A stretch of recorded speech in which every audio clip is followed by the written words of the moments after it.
Nang medyo kumalma na siya, kinuha niya ang sampagita mula sa kamay nito. Salamat, sabi niya sa basag na boses.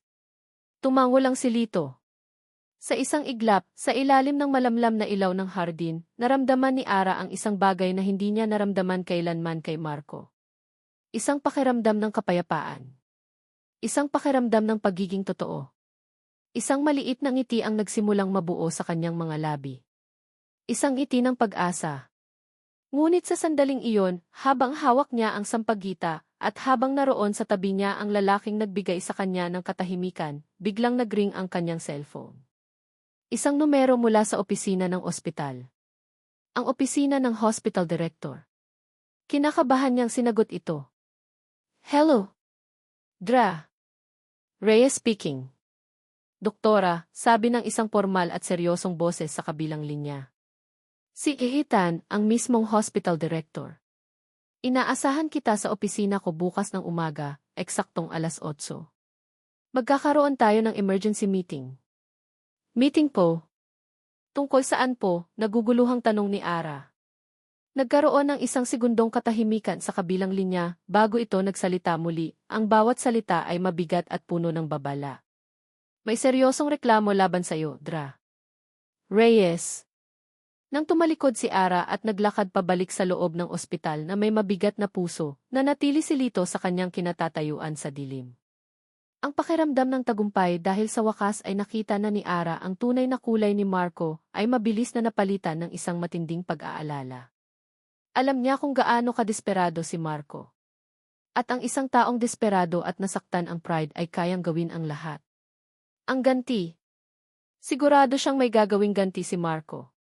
At hindi ito magiging simple. Mabilis siyang naghanap ng isang tahimik na sulok sa hardin, malayo sa mga GFS camera na alam niyang kabisado. Kinuha niya ang kanyang burner phone at mabilis na nagdial.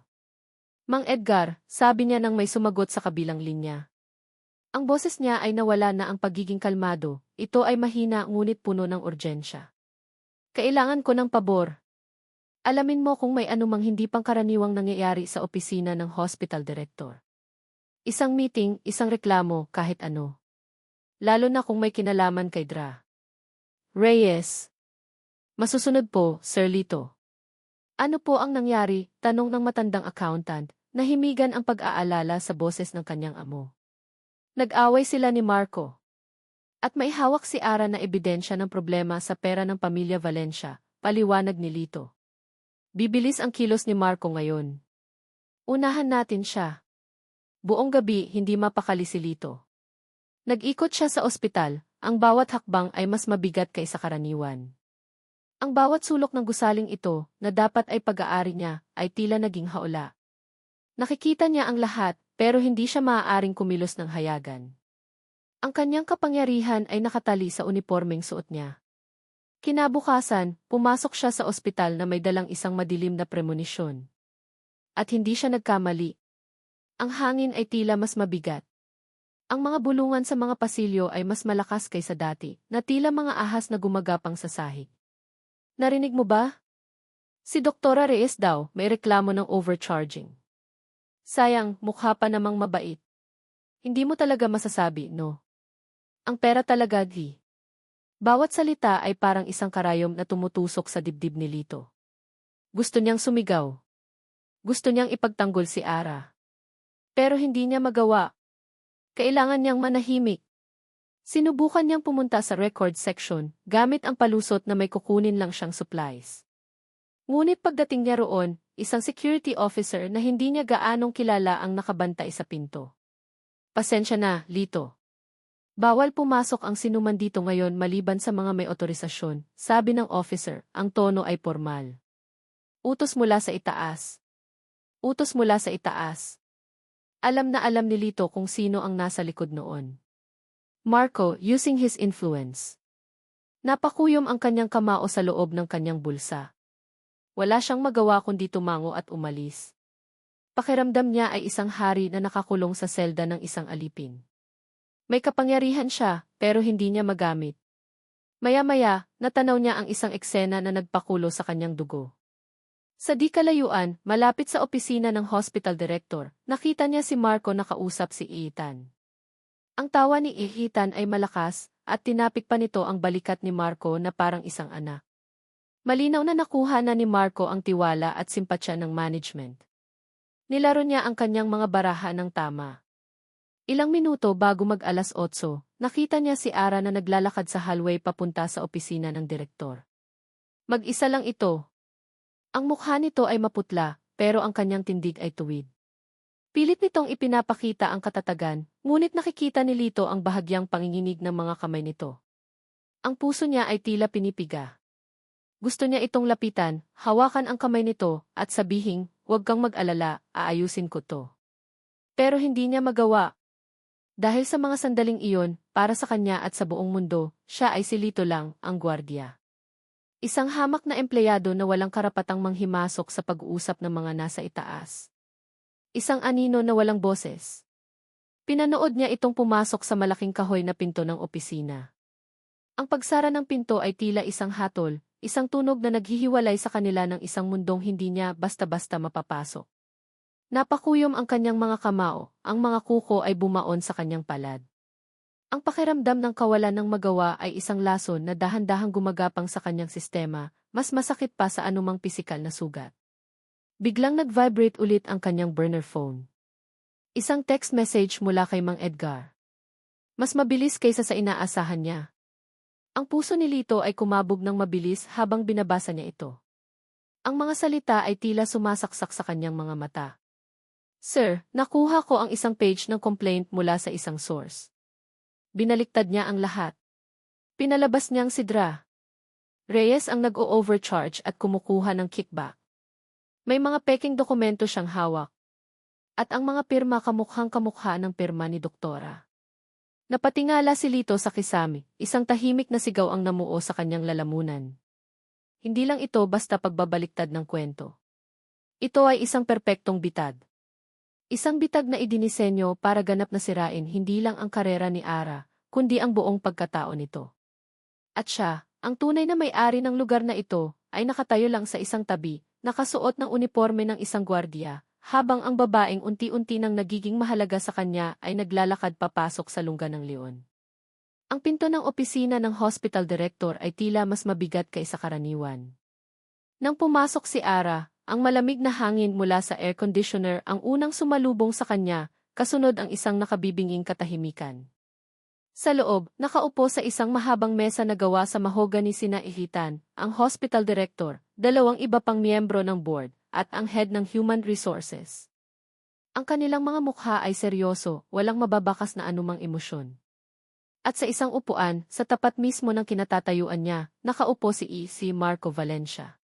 Nang magtama ang kanilang mga mata, isang malamig na ngiti ang ibinigay sa kanya ni Marco, isang ngiti na hindi umaabot sa mga mata nito.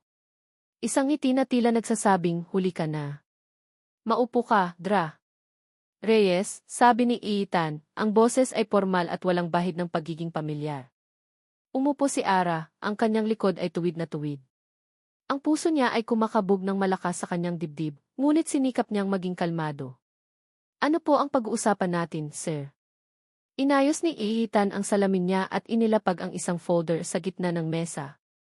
"Nakarating sa aming kaalaman ang isang seryosong reklamo laban sa iyo. Isang reklamo ng unethical medical practice at financial misconduct." Gulat. Iyon ang unang naramdaman ni Ara. Ang mga salitang iyon ay tila dayuhan sa kanya. "Ano po? Hindi ko po maintindihan. Wala po akong ginagawang masama." Sa pagkakataong iyon, nagsalita si Marco. Ang boses niya ay puno ng isang peking kalungkutan na para bang siya ang pinakaapektado sa lahat. "It is with a heavy heart that I bring this up," panimula niya, tinitingnan ang bawat isa sa mesa bago tumingin kay Ara. "Hindi ko rin sana gustong paniwalaan. Pero bilang isang doktor na may pananagutan sa ospital na ito, hindi ko maaaring ipagsawalang bahala ang mga ebidensyang nakita ko." Binuksan niya ang isang katulad na folder at inilabas ang ilang dokumento. Mga bank statement. Mga resibo. Ayon sa mga record na ito, may pattern ng pagrereseta si Dra. Reyes ng mga gamot mula sa isang partikular na kumpanya, ang Medfarm, kahit na mayroong mas mura at kasing epektibong alternatibo. At sa bawat reseta, isang malaking porsyento ang napupunta sa isang personal na bank account na nakapangalan sa kanya. Itinulak niya ang mga papel papunta kay Ara. Tiningnan ni Ara ang mga dokumento. Naroon nga ang pangalan niya. Naroon ang mga pekeng resibo. At naroon ang isang bank account number na hindi niya kailanman nakita sa buong buhay niya. Teka, sabi ni Ara, ang boses ay nagsimulang manginig sa galit at pagkalito. Hindi ito totoo. Gawa-gawa lang ang lahat ng ito. Hindi ko kailanman ginawa yan. Mayroon pa, sabi ni Marco, hindi pinapansin ang kanyang pagtutol. May mga pasyente tayong handang magpatunay. Bumukas ang pinto at pumasok ang isang babae. Si Ginang Santos, ang ina ng isa sa mga dati niyang pasyente. Nakayuko ito at hindi makatingin ng diretso kay Ara. Ginang Santos, tanong ni Ethan. Maaari mo bang sabihin sa amin ang iyong karanasan kay Dra. Reyes? Oo po, nauutal na sabi ng babae. Sinabi po sa akin ni doktora na ang gamot lang daw po mula sa Medfarm ang tatalab sa anak ko. Sobrang mahal po pero wala po akong nagawa kundi bilhin. Pagkatapos po, nalaman ko mula sa ibang doktor na mayroon naman palang mas murang gamot na pwede rin naman daw po. That's not true, sigaw ni Ara, hindi na napigilan ang sarili. Napatayo siya. Ginang Santos, alam mo na allergic ang anak mo sa generic brand. Iyon ang dahilan kung bakit iyon ang inireseta ko. Para sa kapakanan ng anak mo. Ang pagtaas ng kanyang boses ay tila lalo lang nagdiin sa kanyang ipagkakasala. Dra. Reyes, please calm down, mahinahong sabi ni Ethan, ngunit ang kanyang mga mata ay puno ng pagkadismaya.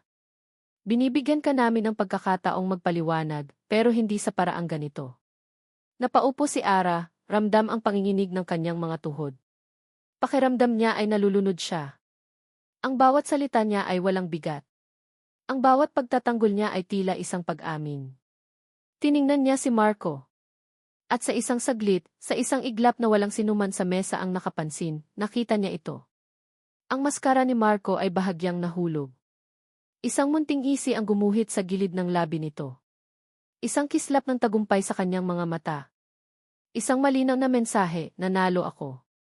Ang galit ni Ara ay biglang napalitan ng isang malamig na takot. Ito ay isang perpektong bitad. Ang lahat ay planado. Ang mga dokumento. Ang mga testigo. Ang buong sitwasyon. Wala akong kinalaman dito, sabi niya, ang boses ay halos pabulong na lang, puno ng pagkatalo. Bitag lang po ito. Pakanan niya ang lahat ng ito. Itinuro niya si Marco. Tumingin si Gihitan kay Marco na umiling lang na may malungkot na ekspresyon na para bang nasasaktan siya sa mga akusasyon ni Ara. Dra. Reyes, muling nagsalita si Gihitan. Isinasara ang folder sa harap niya. Ang tunog ng pagsara nito ay tila isang hatol. Dahil sa bigat ng mga akusasyon at para maprotektahan ang integridad ng ospital na ito, ang management ay nakapagdesisyon na. Huminga siya ng malalim. Ang mga salitang sumunod ay tila bumagal, ang bawat isa ay isang punyat na tumatark sa puso ni Ara. Pansamantala kang suspendido, Dra. Reyes, habang nagpapatuloy ang investigasyon. Suspendido. Ang isang salitang iyon ay umalinggaw sa kanyang isipan. Ang ingay sa silid ay biglang nawala. Ang mukha ng mga tao ay tila lumabo. Ang tanging naririnig niya ay ang malakas na pagtibok ng sarili niyang puso, isang tunog ng pagkawasak. Ang kanyang karera, ang kanyang pangalan, ang lahat ng pinaghirapan niya, ay gumuho sa isang iglap. Hindi alam ni Ara kung paano siya nakalabas sa opisina ng direktor. Ang mga paa niya ay tila may sariling isip, naglalakad sa mga pasilyo ng ospital na dati niyang tinuring na pangalawang tahanan. Ngunit ngayon, ang bawat sulok ay tila estranghero. Ang bawat pader ay tila ng husga. Suspendido. Ang salita ay isang lason na kumakalat sa kanyang buong sistema. Bumalik siya sa kanyang opisina para kunin ang kanyang mga gamit. Ang mga nurse na dati ay masayang bumabati sa kanya ay nag-iiwasan ngayon ng tingin. Ang mga bulungan ay humihina sa tuwing siya idadaan, ngunit nararamdaman niya ang mga mata nilang nakatutok sa kanyang likuran. Ang dating paghanga ay napalitan ng pagdududa, ang respeto ay napalitan ng tsismis.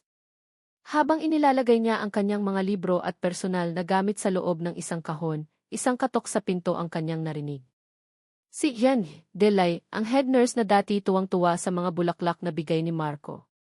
Doktora, sabi nito, hindi makatingin ang diretsyo. Pinapasabi po ng EC na kailangan nyo na raw pong isurrender ang inyong hospital fee. Walang imik na kinuha ni Ara ang kanyang A mula sa kanyang liig. Ang litrato niya rito ay nakangiti, puno ng pag-asa noong unang araw niya sa Jude. Ibinigay niya ito kay San Delay. Ang pag-abot ng G ay tila isang simbolikong pagsuko ng kanyang pagkatao bilang doktor sa ospital na iyon. Salamat, doktora, sabi ni Gen Deli bago mabilis na tumalikod, tila ayaw nang magtagal pa. Naiwan si Ara sa loob ng tahimik na opisina. Ang amoy ng mga rosas na ipinadala ni Marco ilang araw na ang nakalipas ay tila nanatili pa rin sa hangin, isang mabangong paalala ng isang matamis na lason. Dala-dala ang kahon ng kanyang mga gamit, naglakad siya palabas. Ang bawat hakbang ay mabigat. Bawat mukhang nakakasalubong niya ay tila may dalang tanong o hatol. Pakiramdam niya ay hubad na hubad siya sa gitna ng karamihan. Pagdating niya sa kanyang apartment, ibinagsak niya ang kahon sa sahig. Ang tunog ng pagbagsak nito ay umalinggaw sa katahimikan ng kanyang espasyo. Nilibot niya ng tingin ang kanyang apartment. Dati, ito ang kanyang pahingahan mula sa magulong mundo ng ospital. Ngayon, ito na ang kanyang kulungan. Binuksan niya ang kanyang laptop. Ang unang bumungad sa kanya ay isang article mula sa isang lokal na news blog. Doktora sa kilalang ospital, inireklamo ng panloloko sa pasyente. Kahit walang pangalan na binanggit, alam niyang siya ang tinutukoy. Ang mga komento sa ilalim ng article ay mababangis. Dapat diyan tanggalan ng lisensya. Kawawa naman yung mga pasyente. Pinagkakakitaan lang pala. Akala mo kung sinong matalino, manloloko naman pala. Isinara niya ang laptop ng may panggigigil. Napasandal siya sa pader at dahan-dahang napaupo sa sahig. Ang mga tuhod ay yakap-yakap. Dito na nagsimulang bumuhos ang mga luha. Luha ng galit, ng hiya, ng kawalan ng pag-asa. Ang buong buhay niya ay inilaan niya sa pag-aaral para maging doktor. Nagtiis siya ng mga gabing walang tulog, ng mga taon ng sakripisyo, para lang makarating kung nasaan siya. At sa isang iglap, dahil sa isang kasinungalingan, ang lahat ng iyon ay nawala. Sinira ni Marco hindi lang ang kanyang karera, kundi ang kanyang pangalan, ang kanyang dignidad. Biglang nagring ang kanyang cellphone. Ang kanyang ina. Hello, ma, sabi niya, sinusubukang kontrolin ang kanyang boses para hindi ito manginig. Anak! Nakita ko sa internet. Ano nang nangyayari? Totoo ba yung mga sinasabi nila? Ara, sumagot ka. Ang boses ng kanyang ina ay puno ng panik at takot. At doon na siya tuluyang bumigay. Hindi, ma. Hindi totoo di. Humagulgol siya. Hindi ko po ginawa yon. Ang pag-aalala sa boses ng kanyang ina ay mas lalong nagpabigat sa kanyang dibdib. Pinatay niya ang tawag. Hindi niya kayang ipaliwanag. Hindi niya kayang marinig ang pagkadismaya sa boses ng sarili niyang pamilya. Itinapon niya ang cellphone sa sofa at ibinaon ang kanyang mukha sa kanyang mga tuhod. Naramdaman niya ang isang matinding pag-iisa. Wala siyang kaibigan sa ospital na mapagkakatiwalaan. Ang kanyang pamilya ay malayo. Si Marco, ang lalaking minsan niyang inakalang sasandalan, ang mismong nagsaksak sa kanya ng talikuran. Nasa gitna siya ng kadiliman. Nag-iisa. Walang pag-asa. Ilang oras siyang nanatili sa ganoong posisyon. Ang araw ay naging gabi. Hindi siya kumain. Hindi siya uminom. Ang tanging kasama niya ay ang katahimikan at ang bigat ng kanyang dibdib. Maya-maya, may narinig siyang isang mahinang katok sa pinto. Hindi niya ito pinansin. Marahil ay isang delivery lang na nagkamali ng address. Muling may kumatok. Mas malakas ng kaunti. Sino yan? Sigaw niya, ang boses ay paos dahil sa pag-iyak. Walang sumagot. Ngunit ang katok ay hindi tumigil. Paulit-ulit. Mahinahon ngunit mapilit. Dahil sa inis, padabog siyang tumayo at lumapit sa pinto. Ano ba? Sino ba yan? Pagbukas niya ng pinto, natigilan siya. Nakatayo sa labas si Lito. Hindi siya nakasuot ng uniforme ng gwardiya. Nakasuot ito ng isang simpleng t-shirt at maong. Ang mukha niya ay puno ng pag-aalala. Sa kanyang kamay, may dala itong isang paper bag na amoy pagkain. Ara, sabi niya sa mahinang boses. Iyon ang unang pagkakataon na tinawag siya nito sa kanyang unang pangalan. Tinitigan niya ito. Ano ang ginagawa niya rito? Paano niya nalaman kung saan siya nakatira? Galit at pagtataka ang nag-aaway sa kanyang isipan. Umalis ka na, sabi niya, akmang isasara ang pinto. Ngunit iniharang ni Lito ang kanyang kamay. Hindi ako aalis, sabi nito, ang boses ay kalmado ngunit matatag. Hindi ito ang boses ng isang nahihiyang gwardiya.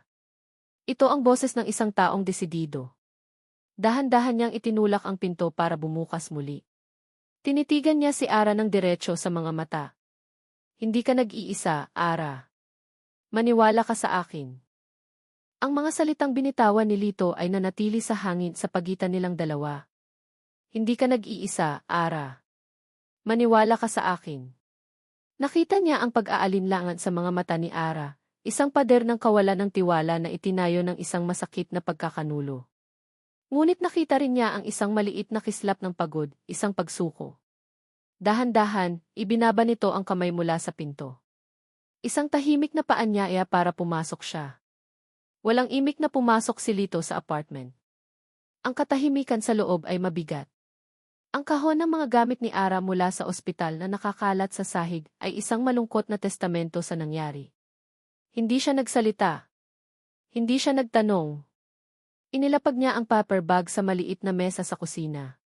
Inilabas niya ang isang mainit na sopas, kanin at isang bote ng tubig. Inayos niya ito na parang isang ritual. Ang bawat kilos niya ay maingat, isang paraan ng pagpapakita ng pag-aalaga na hindi na kailangan ng mga salita. Kumain ka muna, sabi niya sa mahinang boses.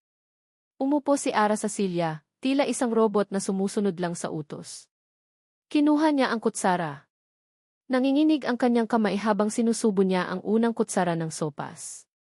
Ang init nito ay tila gumising sa kanyang nanlalamig na katawan. At kasabay ng init, bumuhos muli ang kanyang mga luha. Hindi ito umimik. Hinayaan niya lang itong umiyak habang kumakain.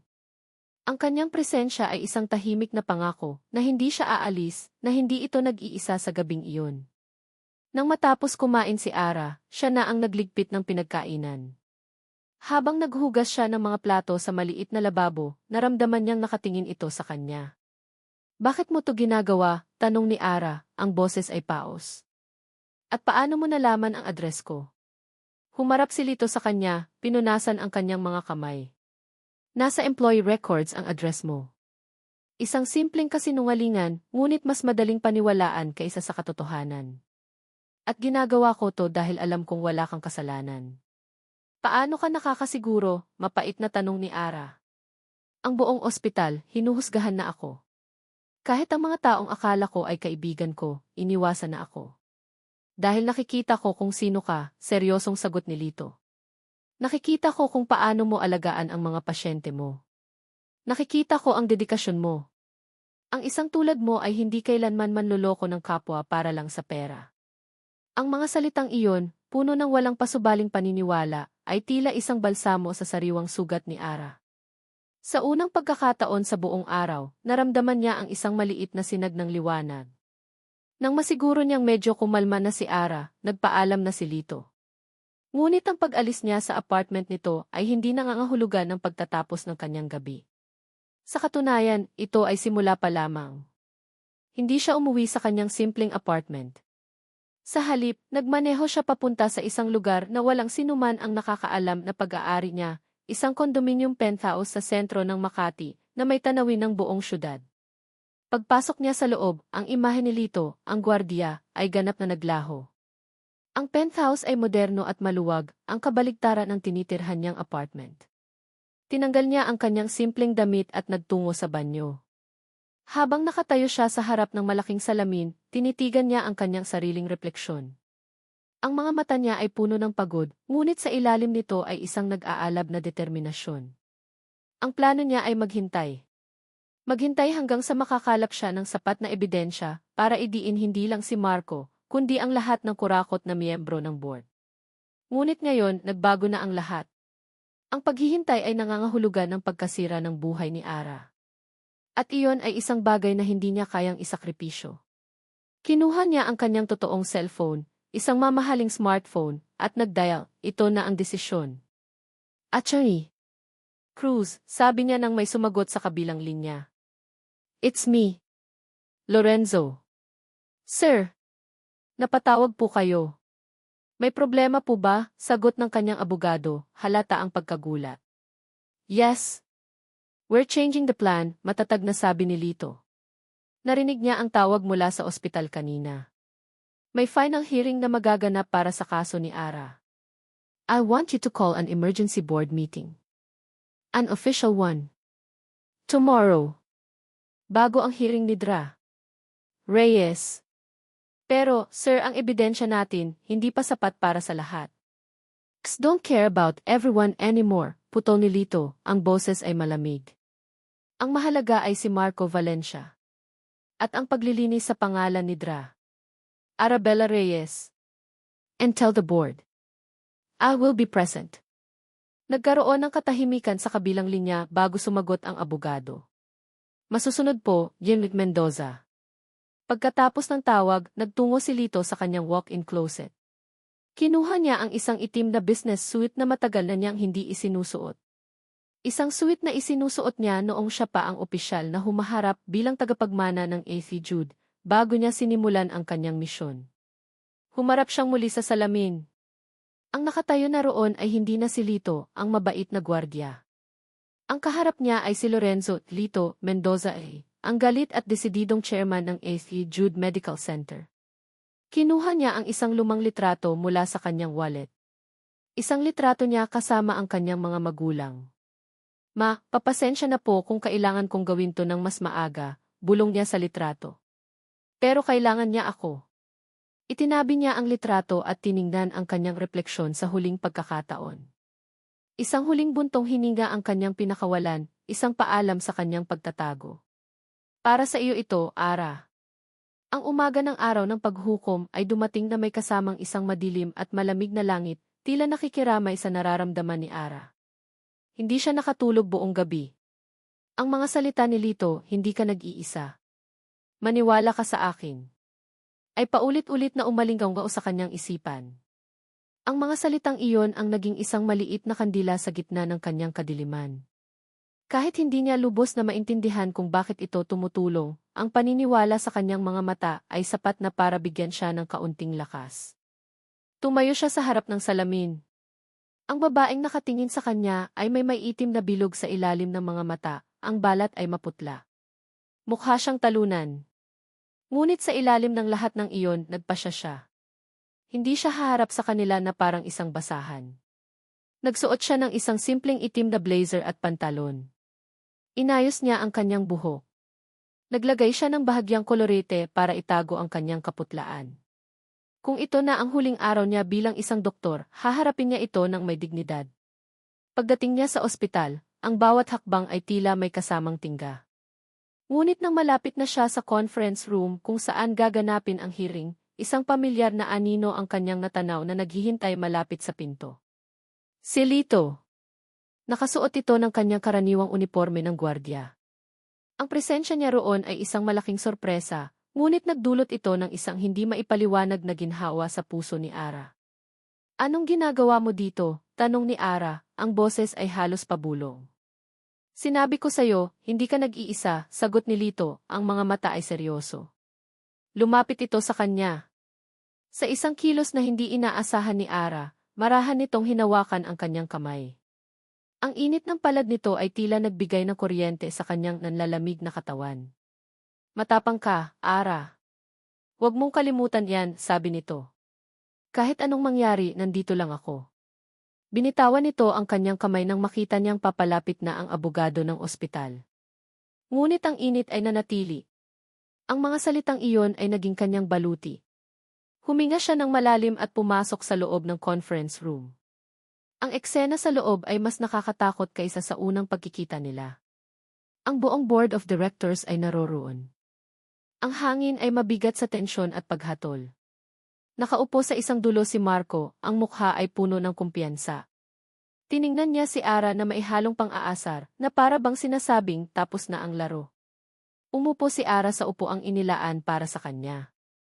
Ramdam niya ang mga mata ng lahat na nakatutok sa kanya. Magsimula na tayo, sabi ni Ethan. Isa-isang ipinresenta ng abogado ng ospital ang mga ebidensya laban sa kanya.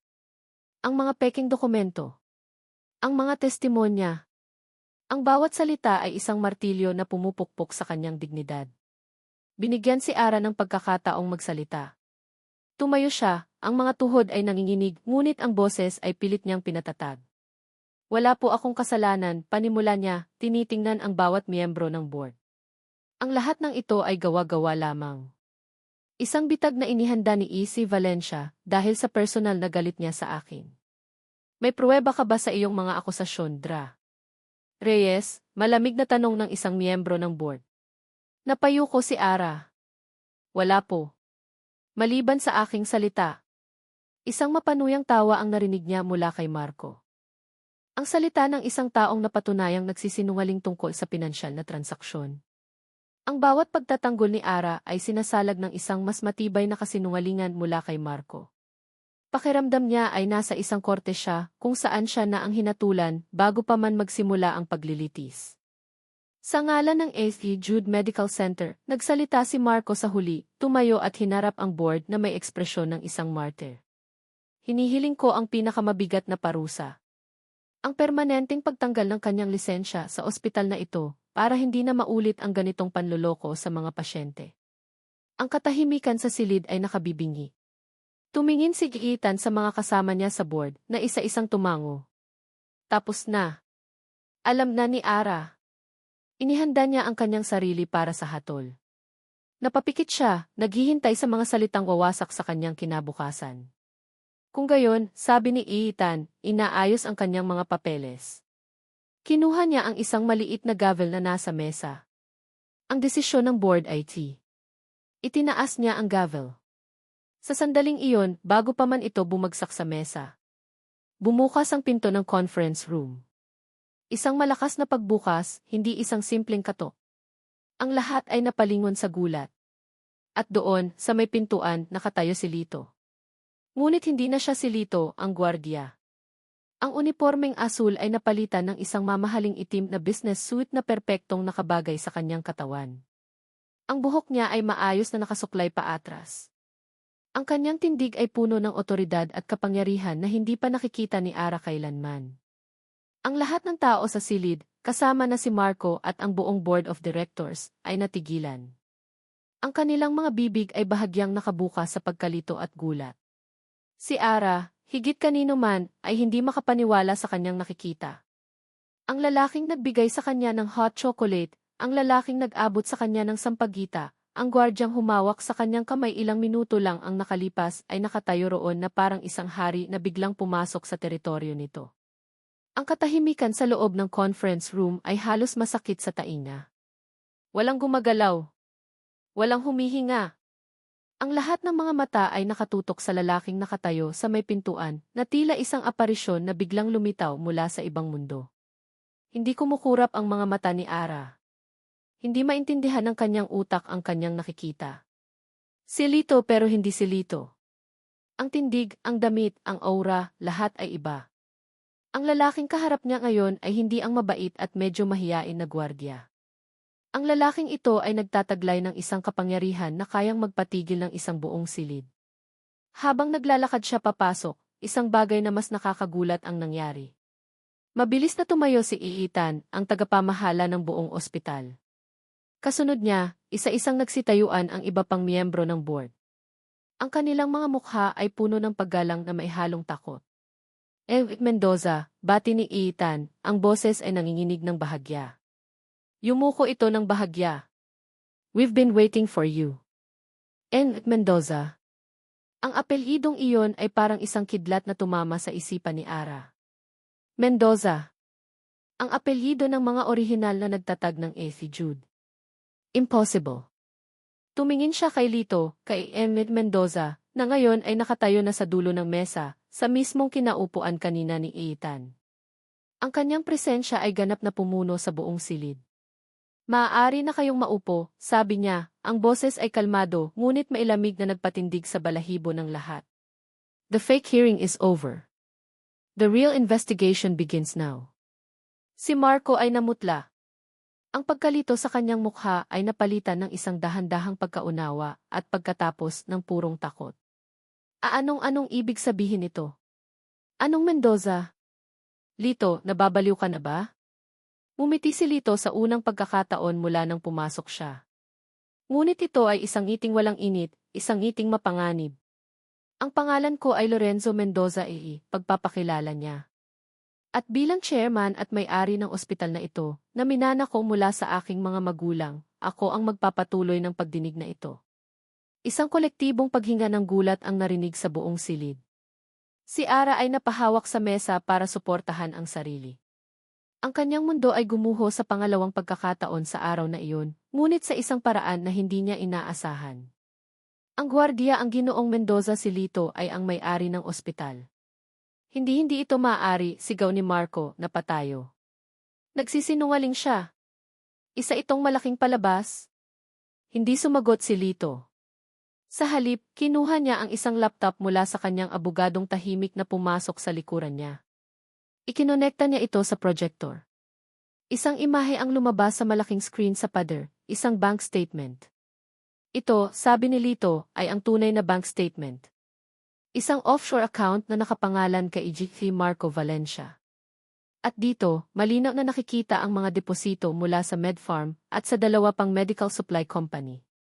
Ang eksaktong halaga na nawawala mula sa charity fund ng ospital. Sunod niyang pinatugtog ang isang audio recording. Ang boses ni Marco ay malinaw na narinig, nakikipag-usap sa isang ahente ng Medfarm. Just make sure the kickbacks are transferred to the usual account. And keep Dra. Reyes' name on the official paperwork. She's the perfect scapegoat. Ang mukha ni Marco ay nawalan na ng kulay. Para siyang isang multo. That's fake. That's edited. Talaga ba? Tanong ni Lito. Kung gayon, ipaliwanag mo ito. Isang video ang lumabas sa screen. Isang kuha mula sa isang hidden camera sa isang restaurant. Malinaw na nakikita si Marco na tumatanggap ng isang sobrang puno ng pera mula sa isang lalaki. Ang lalaking iyan ay si Amy David Lim, ang finance officer na tinanggal mo sa trabaho 2 buwan na ang nakalipas dahil nadiskubre mo raw ang kanyang pagnanakaw. Ang totoo, tinatakot mo siya para akuin ang kasalanan mo, paliwanag ni Lito, ang boses ay matatag na parang bato. Si Marco ay napaurong, napasandal sa kanyang upuan. Ang lahat ng kasinungalingan niya ay isinampal sa kanyang mukha, isa-isa, nang walang awa. Ang perpektong bitag na inihanda niya para kay Ara ay siya palang ginamit para hulihin siya. 6 na buwan akong nagpanggap na gwardiya sa sarili kong ospital. Pagpapatuloy ni Lito, ang mga mata ngayon ay nakatutok na lamang kay Marco.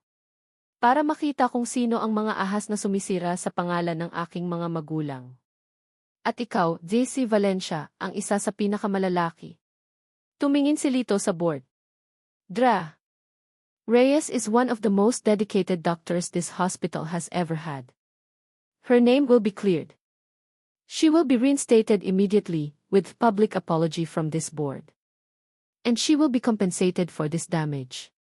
Pagkatapos, bumaling siya sa security na tahimik na pumasok sa silid. Dalhin niyo na siya.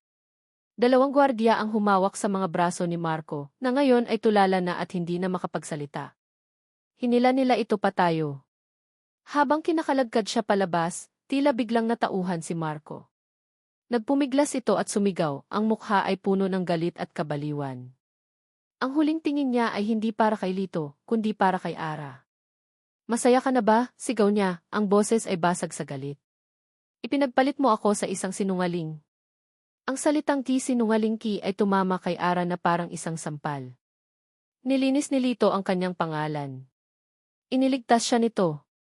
Ngunit ginawa niya iyon sa pamamagitan ng isang malaking kasinungalingan tungkol sa kanyang sariling pagkatao. Ang pinto ay nagsara, iniwan ang isang katahimikang mas mabigat at mas komplikado kaysa dati. Ang mga sumunod na oras ay lumipas na parang isang panaginip para kay Ara.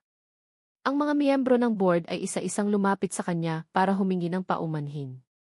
Si Hitan ay nag-alok ng kanyang personal na apology.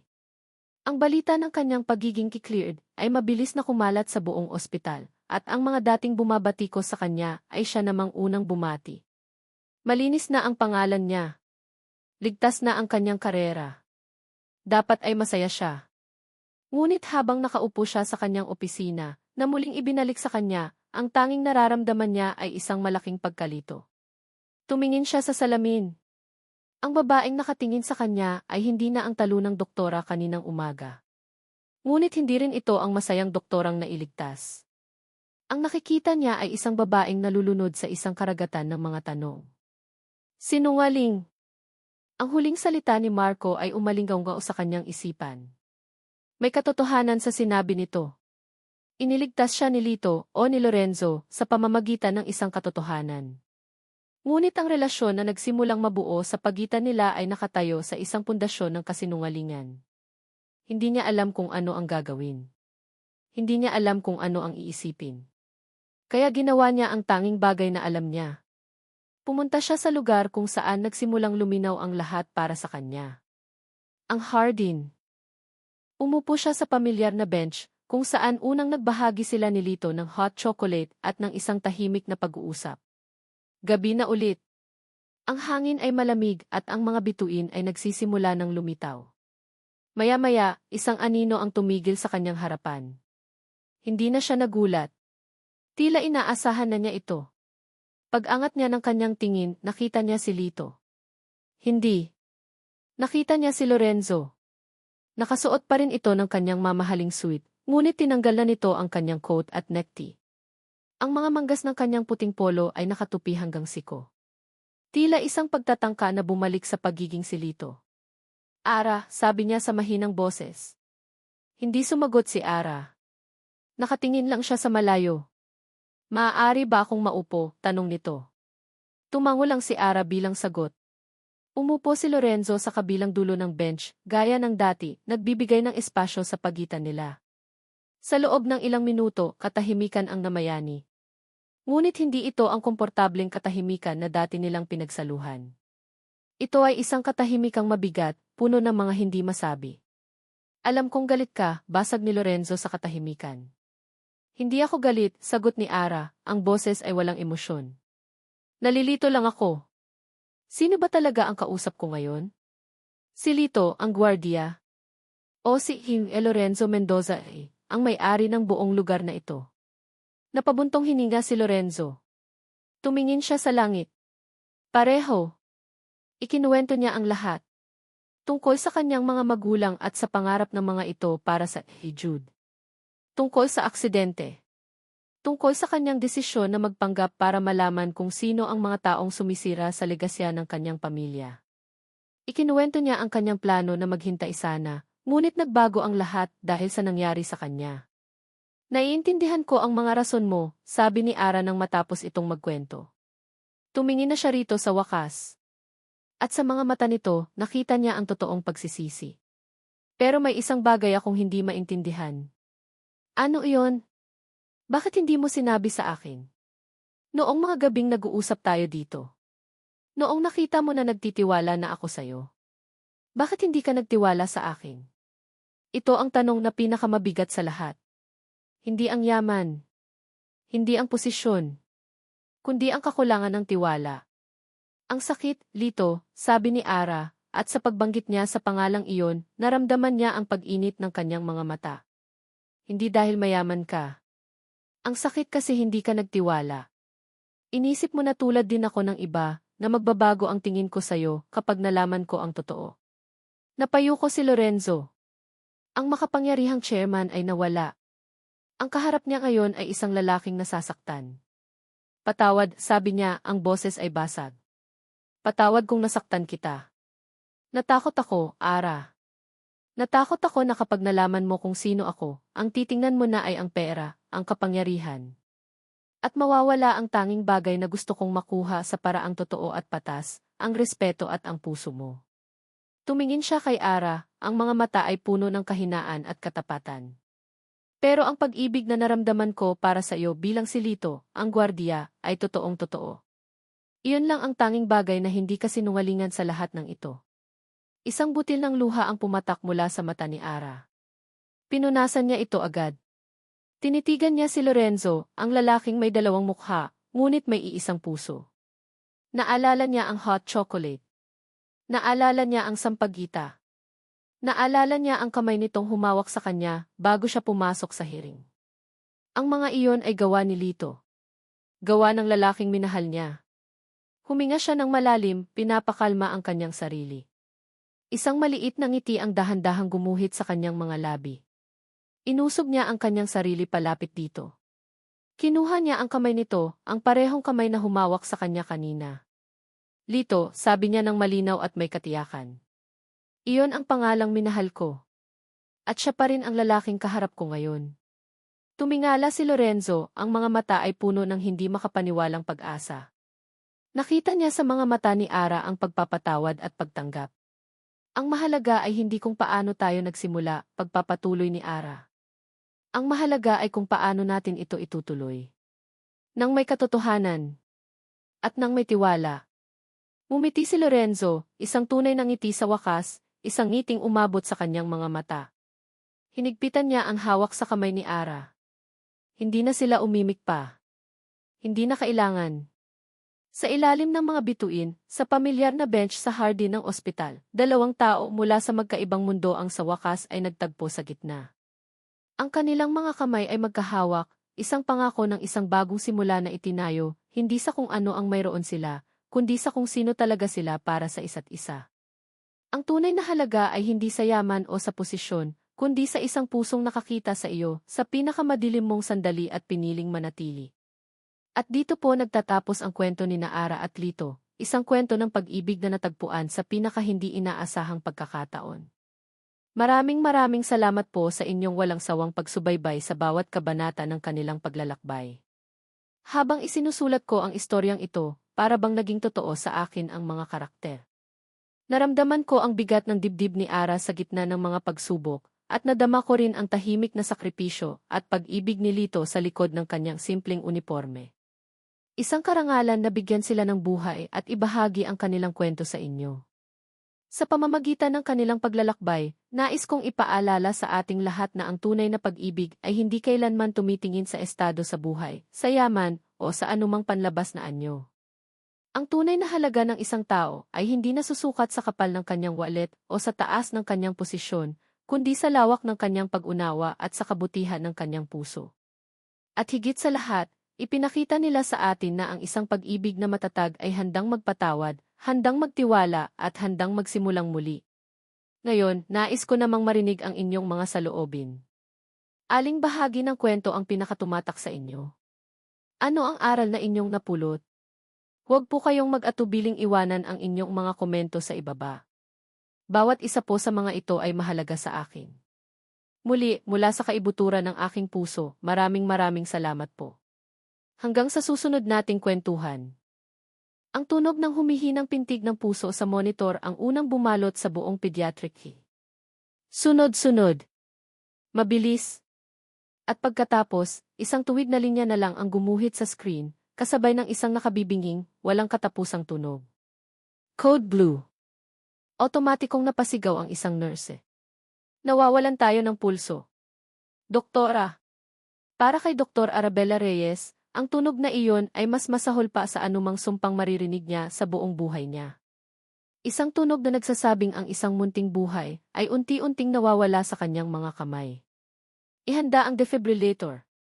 Bigyan niyo ako ng 1 mg ng epinephrine, stat, sigaw ni Ara, ang boses niya ay matatag sa kabila ng kaguluhan.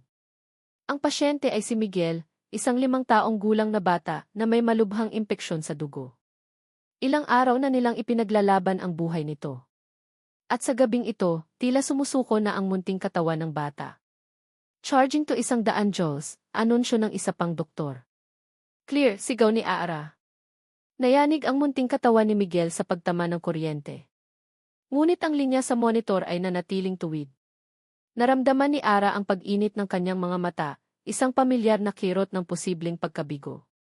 Ngunit itinulak niya iyon sa pinakamalalim na sulok ng kanyang isipan. Hindi ito ang oras para manghina. Again. 150 joules, utos niya, ang kanyang mga kamay ay nagsimula ng manginig ng bahagya. Ang bawat segundo ay tila isang oras. Ang bawat paghinga sa loob ng silid ay puno ng tensyon. Charging. Clear. Muling umangat ang dibdib ng bata. Sa pagkakataong ito, pagkatapos ng ilang segundong pananahimik, isang maliit na blip ang lumitaw sa screen. Sinundan ng isa pa. At isa pa. Mabagal pero nandoon. Isang ritmo. Isang pintig. Isang pintig ng pag-asa.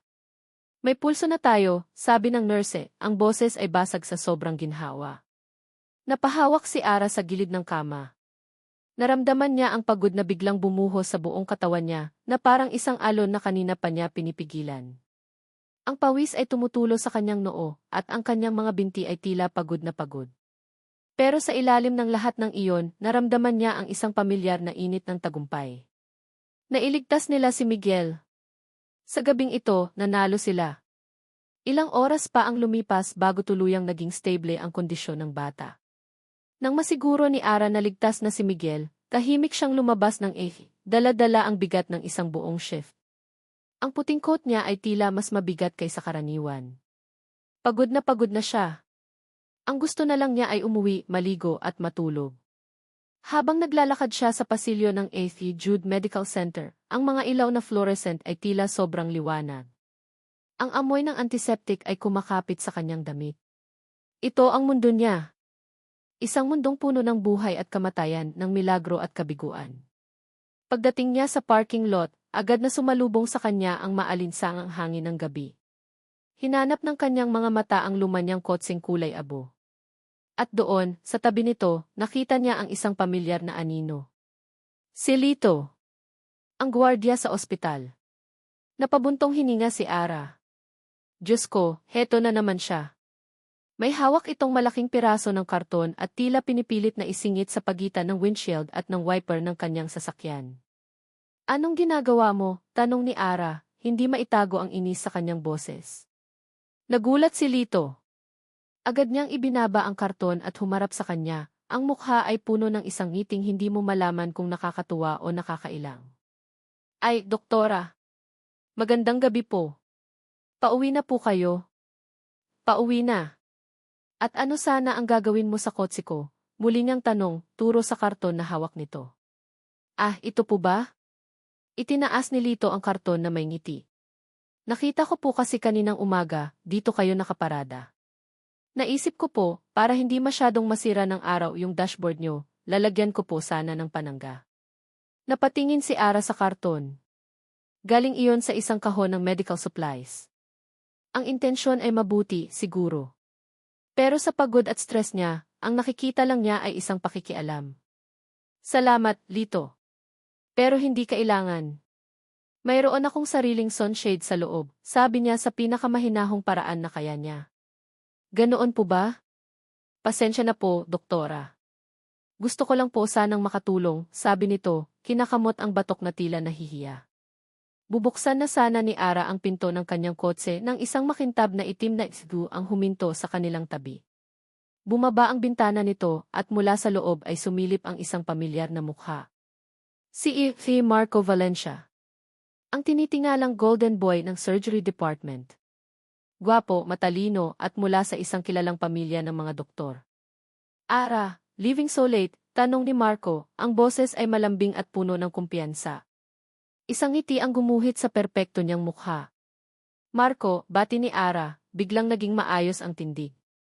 Medyo naging busy sa Napansin ni Marco si Lito na nakatayo sa gilid. Sinulyapan niya ito mula ulo hanggang paa, kasama na ang hawak nitong karton, bago ibinalik ang tingin kay Ara na may bahagyang ngisi. Well, I admire the enthusiasm of the working class, sabi nito, sapat lang ang lakas para marinig nilang tatlo. But I think you deserve something better after a long day. May iniabot si Marco na isang paper cup mula sa isang sikat na coffee shop. I got you your favorite. Caramel macchiato. Agad na naramdaman ni Ara ang pag-init ng kanyang pisngi.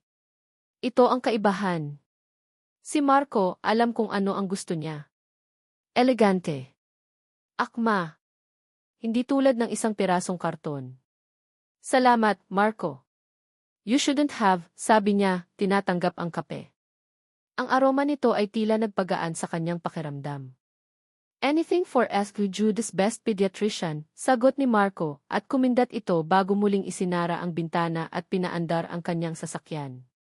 Naiwan si Ara na hawak ang mainit na kape, habang si Lito ay tahimik na nakatayo sa gilid, ang mukha ay hindi na mabasa. Sige po, doktora. Mag-iingat po kayo sa pag-uwi, sabi na lang ni Lito, bago tumalikod at bumalik sa kanyang pwesto sa guardhouse. Pumasok si Ara sa kanyang kotse at isinara ang pinto. Humigop siya mula sa kape. Perpekto. Eksakto sa gusto niya. Ipinatong niya ito sa cup holder at napatingin sa salamin.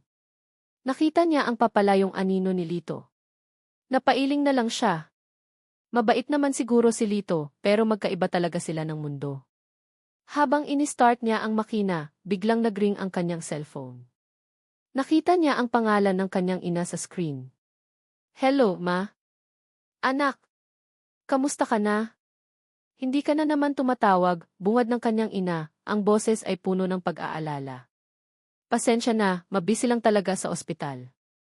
Lagi namang ganyan ang sagot mo. O siya, kumain ka na ba? Huwag mong pababayaan ang sarili mo. At saka, yung lagi kong paalala sa'yo, ha? Hindi ka na bumabata, Ara. Humanap ka na ng isang disenteng lalaki. Isang kasing level mo. Doktor, abogado o engineer. Yung sigurado ang buhay. Napapikit si Ara. Ma, napag-usapan na natin to. Pinapaalala ko lang, anak. Ayoko lang na maranasan mo ang hirap na dinanas namin ng papa mo. Kailangan mo ng seguridad. Pagkatapos ng tawag, nanatili siyang nakaupo sa loob ng kotse. Ang mga salita ng kanyang ina ay umalinggaw sa kanyang isipan. Kasing level mo. Seguridad. Napatingin siya sa mamahaling kape sa kanyang tabi, pagkatapos ay sa guardhouse sa di kalayuan. Tama ang kanyang ina. Kailangan niyang maging praktikal. Nang akmang aalis na siya, napansin niyang bahagyang nakabukas ang pinto ng guardhouse. Mula sa kinaupuan niya, tanaw niya si Lito sa loob, nakatalikod. May kausap ito sa telepono. Hindi niya sinasadyang makinig. Pero ang boses na narinig niya ay iba. Hindi ito ang boses ng isang nahihiyang gwardiya. Ang boses na ito ay seryoso. Puno ng otoridad. Huwag kang mag-alala, sabi ni Lito sa kausap. Malapit ko nang matapos ang pagmamanman ko dito. Napakunot ang noo ni Ara. Pagmamanman? Anong ibig sabihin noon? Sino ang kausap niya? Biglang humarap si Lito na parang naramdaman niyang may nakatingin. Nagtama ang kanilang mga mata sa loob ng ilang segundo bago mabilis na binawi ni Ara ang kanyang tingin at mabilis na pinaandar ang kanyang sasakyan palayo sa parking lot. Habang nagmamaneho siya pauwi, ang imahe ng seryosong mukha ni Lito at ang mga salitang narinig niya ay hindi maalis sa kanyang isipan. Sino nga ba talaga ang lalaking iyon? Kinabukasan, pumasok si Ara sa ospital na may dalang kakaibang bigat sa dibdib. Hindi ito ang karaniwang pagod mula sa isang mahabang duty. Ito ay isang uri ng pag-aalala na may halong pagtataka, isang tanong na paulit-ulit na umikot sa kanyang isipan buong gabi. Pagmamanman. Anong pagmamanman? Sa tuwing maaalala niya ang seryosong tono ni Lito, ang otoridad sa boses nito na hindi akma sa isang simpleng gwardiya, hindi niya maiwasang isipin na mayroong mali. Stalker ba siya? O baka naman may itinatago itong madilim na sekreto? Sinubukan niyang iwaksi ang mga ito sa kanyang isipan. Marami siyang pasyente. Maraming trabaho. Wala siyang oras para sa mga ganitong misteryo. Ngunit pagpasok niya sa kanyang opisina, isang eksena ang bumungad sa kanya na nagpatigil sa kanyang paghinga. Isang napakalaking baukwet ng mga pulang rosas ang nakatayo sa isang sulok, napakalaki nito na halos natatakpan na ang bintana. Ang bango ng mga bulaklak ay nangingibabaw sa amoy ng alkohol at gamot sa kanyang klinika. Nakatingin ang lahat at ang nakakapagod na gabi ay napalitan ng isang pamilyar na rutina sa kanyang klinika. Mga batang pasyente na may ubo at sipon, mga magulang na puno ng tanong, at ang walang katapusang pag-aasikaso sa mga medical records. Sinubukan niyang isantabi ang nangyari kagabi. Ang kakaibang pag-uusap ni Lito sa telepono. Marahil ay may sideline itong trabaho o baka naman nagbibiro lang. Hindi niya dapat pinag-iisipan. Mas mahalaga ang mamahaling kape ni Marco at ang paalala ng kanyang ina. Iyon ang realidad. Iyon ang praktikal. Nasa kalagitnaan siya ng pagsusulat ng reseta nang may kumatok sa pinto ng kanyang opisina. Pumasok ang head nurse na si Gen Delay, ang mga mata nito ay kumikinang sa tsismis. Doktora, may naghahanap po sa inyo, sabi nito na may kasamang nakakalokong ngiti. Sino raw? Tanong ni Ara, hindi ng nurse na naroon, mga ngiti at bulungan ang nasa kanilang mga labi. Wow, doktora! Ang bongga naman, sabi ni Nurse Jenny, ang mga mata ay kumikinang. Sino kaya ang secret admirer? Alam na alam ni Ara kung kanino galing. Napatingin siya sa maliit na card na nakasabit dito. For the woman who works too hard. Let me take you to dinner tonight. Inaalis ang tingin sa papel. Hindi sumagot si Gian Delay. Sa halip, 2 delivery boy ang pumasok, hirap na hirap sa pagbuhat ng isang napakalaking baukwet ng mga pulang rosas. Napakalaki nito na halos hindi na sila magkasya sa pinto. Ang buong silid ay biglang napuno ng halimuyak ng mga bulaklak. Ano to? Gulat na tanong ni Ara, napatayo mula sa kanyang upuan. Para po kay Dra. Arabella Reyes, sabi ng isa sa mga lad. Napabuntong hininga si Ara. Isang bahagi niya ang nakaramdam ngaki, inilapag ang mga bulaklak sa tapat ng kanyang mesa. Halos matabunan na ang kanyang kilig. Sino bang babae ang hindi matutuwa sa ganito kadaming bulaklak? Ngunit isang computer. Ang mga nurse at iba pang staff sa labas ay nagsisiksikan na sa may pinto, mga bahagi rin niya ang nakaramdam ng pagkailang. Masyadong engrande. Masyadong bulungan at kilig na hagigikan ang maririnig. Naramdaman ni Ara ang pag-ampubliko. Tila ba isang anunsyo sa buong ospital. Nag-vibrate ang kanyang init ng kanyang pisngi. Isang bahagi niya ang natutuwa sa atensyon, pero isang bahagi rin cellphone. Isang text mula kay Marco. Hope you like them. I'll pick you up at ang nailang sa sobrang pagka-eksena nito. May nakita siyang isang maliit na card 8. Wear something stunning. Napangiti si Ara ng bahagya. Si Marco talaga. Laging alam na nakasabit sa mga bulaklak. Binuksan niya ito. For the woman who brings kung paano magpakilig sa paraang engrande. Buong umaga, ang mga bulaklak ang life and color to this hospital. Dinner tonight. I'll pick you up at 7. SAD. Marco naging sentro ng usapan. Bawat doktor at nurse na pumapasok sa kanyang opisina ay hindi maiwas. Siyempre. Sino pa ba? Naku, doktora, ang haba ng hair ninyo ang magkomento. Habang tumatagal, ang pakiramdam ng kilig ay napapalitan ng tukso ni Gian Dele. Si Valencia na talaga ang aabutin ang pangarap agyang inis. Masyadong agaw pansin. Tanghali na nang magkaroon siya ng pagkakataong umupo at tapusin ang kanyang mga chart. Mainit ang panahon at ramdam niya ang pag. Mumiti na lang si Ara bilang sagot. Ang kilos ni Marco ay engrande at walang kieme. Isang public declaration. Ito yung klase ng bagay na ikinatutuwa ng mga tao, angod at uhaw. Nang akma siyang tatayo para kumuha ng tubig, napansin niya ang klase ng bagay na ikasasaya ng kanyang ina. Nang makaalis na ang mga usisero, naiisang bagay sa gilid ng kanyang mesa, sa likod lamang ng kanyang computer monitor, na tila sadyang itinwan si Ara na nakatitig sa bundok ng mga rosas. Maganda. Mamahalin. Perpekago mula sa paningin ng iba. Isang pitsel na malamig na tubig na may mga lumulutang to. Ngunit sa gitna ng lahat, may isang maliit na tinig sa kanyang isipan na nagsasabnahiwa ng kalamansi at dahon ng mint. May isang maliit na post-it note na nakadingtila may kulang.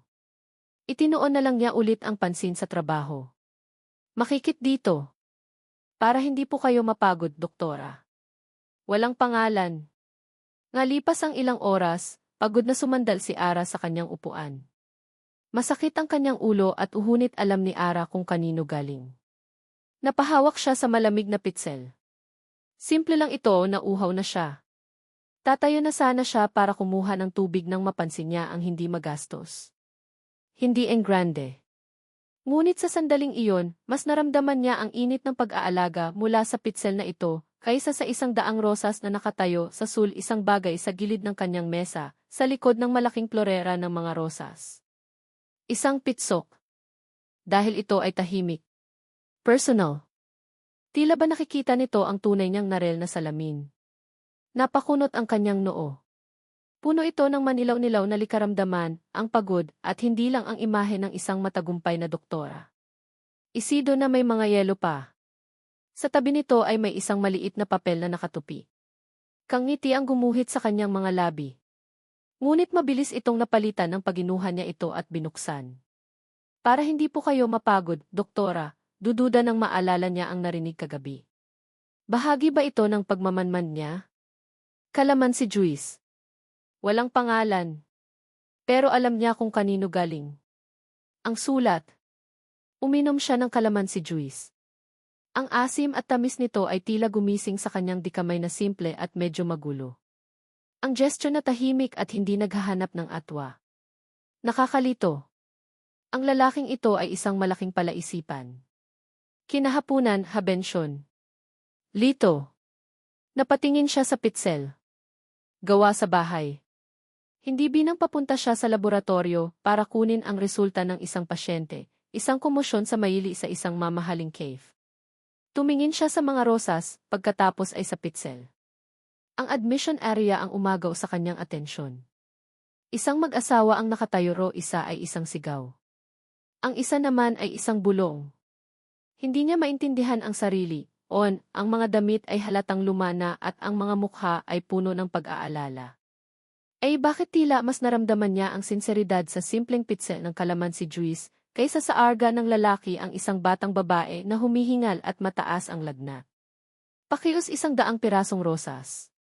Uminom siya mula rito. Ang asim at tamis ay eksap maam. Kailangan siyang ma-admit. Hindi po bumababa ang lagnat niya, pakto sa kanyang panlasa. Tila biglang gumaan ang pakiramdam niya. At kasabay kiusap ng ina sa babaeng nasa desk. Pasensya na po, pero kailangan niyo pong noon, bumalik ang alaala ng narinig niyang pag-uusap kagabi. Pagmamanman magbigay ng deposit bago natin siya maipasok, sagot ng staff, ang boses ay walang. Sino ba talaga ang gwardyang ito na nag-iiwan ng pamatid-uhaw sa kanyang mesa emosyon, sumusunod lang sa protocol? Hospital policy po. Pero wala po kaming Kinahapunan, habang papunta siya sa billing section para i-follow up ang isang pasyente, isang noong kalaking pera ngayon, sabi ng ama, ang boses ay nanginginig. Kahit anong trab-eksena ang pumukaw sa kanyang atensyon malapit sa lobby. Isang mag-asawa ang nakaho, papasukin ko, bayaran ko lang. Pakiusap, tulungan niyo ang anak namin. Natayo sa tapat ng admissions counter. Ang babae ay umiiyak habang yakap-yakap ang isang naramdaman ni Ara ang pag-init ng kanyang ulo. Ito ang isa sa mga bagay na kinaiinisan niya sa sistema, batang lalaki na halatang may mataas na lagnat. Ang lalaki naman ay desperadong nakiki.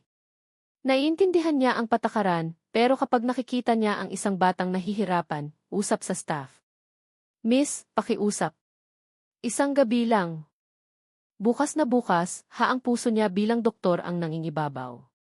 Lalapit na sana siya para subukang mahanap ako ng paraan para makapag-down payment, sabi ng lalaki, ang boses ay nanginginig akiusap nang biglang may tumapik sa kanyang balikat.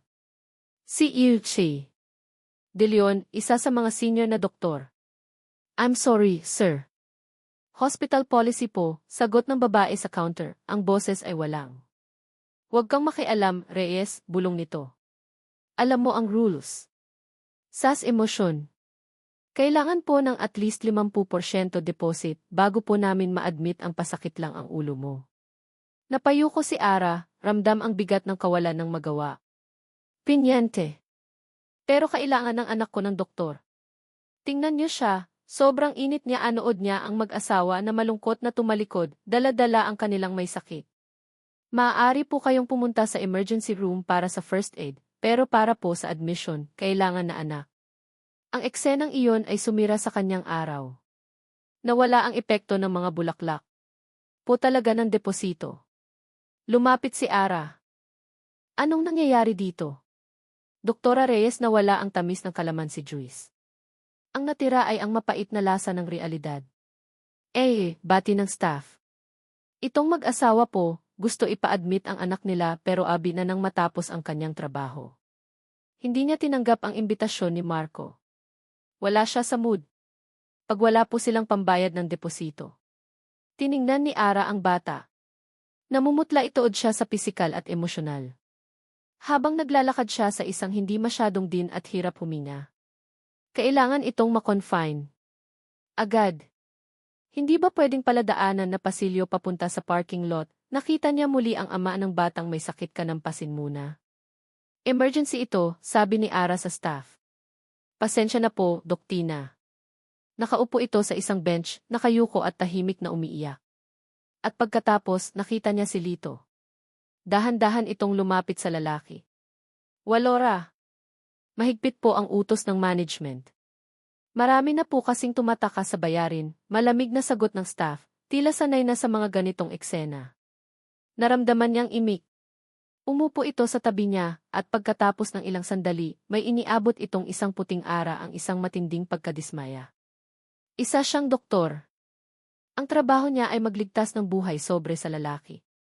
Ano to? Tanong ng ama, naguguluhan. Pero sa harap ng pera at mga patakaran, wala siyang magawa. Wala sa kanyang kapangyarihan, huwag po kayong maingay, mahinang sabi ni Lito, lumingon-lingon na nabaliin ang mga ito. Sa huli, wala ring nagawa ang mag-asawa kundi ang tila tinitiyak na walang nakakakita. Pero nakikita siya ni Ara mula sa dilim ng umalis, bit-bit ang kanilang may sakit na anak, ang mga balikat ng ama ay lupaypay sa pagpasilyo. Tulungan lang po ito ng mga staff. Ipadala niyo na po sa emergency room, matalo. Naiwan si Ara na nakatayo roon, puno ng galit at awa. Ito ang anak niyo. Huwag niyo na pong isipin ang bayad sa ngayon. Napahagulgol ang pangit na katotohanan ng isang pribadong ospital. Ang kalusugan ay may presyo. Malaki. Salamat, sir. Salamat. Hindi ko alam kung paano kita pasasalamatan. Ungkot siyang tumalikod at naglakad sa isang hindi gaanong dinadaanan na pasilyo, wala po iyon. Sige na, bilisan niyo na po, sabi ni Lito, tumayo at tabalik sa kanyang klinika. Habang papaliko siya sa isang kanto, natigilan siya. Sa mabilis na naglakad palayo, na parang ayaw nang makita pa. Naiwan si Ara na di kalayuan, sa isang sulok na hindi gaanong nailawan, nakita niya ang lalaking ama nakatayo roon, tulala. Isang sobrang puno ng pera. Galing sa isang gwardiya kanina. At kaharap nito ay si Lito. Nagtago si Ara sa likod ng isang pader. At sinabi niyang galing sa staff. Impossible. Nakita niya. Si Lito ang ang puso niya ay biglang kumabog. Nakita niyang may iniabot si Lito na isang puting bigay. Ang sahod ng isang gwardiya ay sapat lang para sa sarili nito. Saan siya sobre sa lalaki? Hindi niya marinig ang lahat ng sinabi nito, pero narinig niya ang ilang salita. Huwag kang mag-alala, tulong-tulong mula sa mga staff. Sabi ni Lito sa kukuha ng ganoong halaga para ipamigay. Lahat ng palaisipan ay bumalik. Mahinang boses. Tinanggap ng lalaki ang sobre, ang mga mata ay puno ng luha at hindi ang karton.